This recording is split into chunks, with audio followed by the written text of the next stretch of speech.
भारतीय भूगोल की श्रृंखला में भारत के परिचय, आकार, स्थिति और द्वीपों की जानकारी के बाद में आज हम एक नया टॉपिक लेकर आए हैं जिसका नाम है भारत के उच्चावच।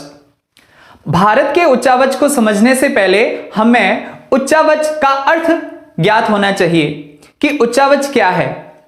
धरातल के ऊंचे नीचे स्वरूप के सामूहिक दर्शन को हम उच्चावच कहते हैं, या इसे हम भौतिक स्वरूप कहें तो गलत नहीं होगा। अब अगर हम उच्चावच की बात करें तो उच्चावच की श्रेणियां होती है। उच्चावच की 3 श्रेणियां होती है, प्रथम श्रेणी, द्वितीय श्रेणी और तृतीय श्रेणी। प्रथम श्रेणी के जो उच्चावच होते हैं उसमें संपूर्ण महाद्वीप और महासागर आते हैं। द्वितीय श्रेणी के जो उच्चावच होते हैं उसमें पर्वत, पठार, मैदानी भाग आते हैं। और तृतीय श्रेणी के जो उच्चावच होते हैं उसमें झीलें हैं, नदियां हैं, डेल्टा है, भूमिगत जल है आदि शामिल किए जाते हैं।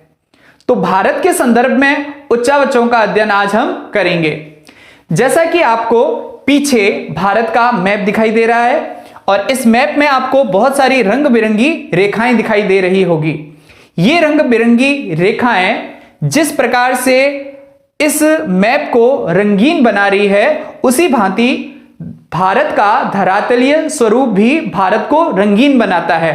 जैसे भारत का जो धरातल है उसकी संरचना तथा भूगर्भिक संरचना विभिन्न है। इस वजह से संपूर्ण भारत में विभिन्नता के दर्शन होते हैं।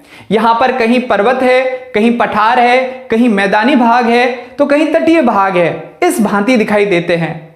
यहां पर हम देख सकते हैं कि भारत का जो उत्तरी भाग है, जो यहां पर ब्राउन कलर में आपको दिखाई दे रहा होगा, यह पर्वतीय भाग है।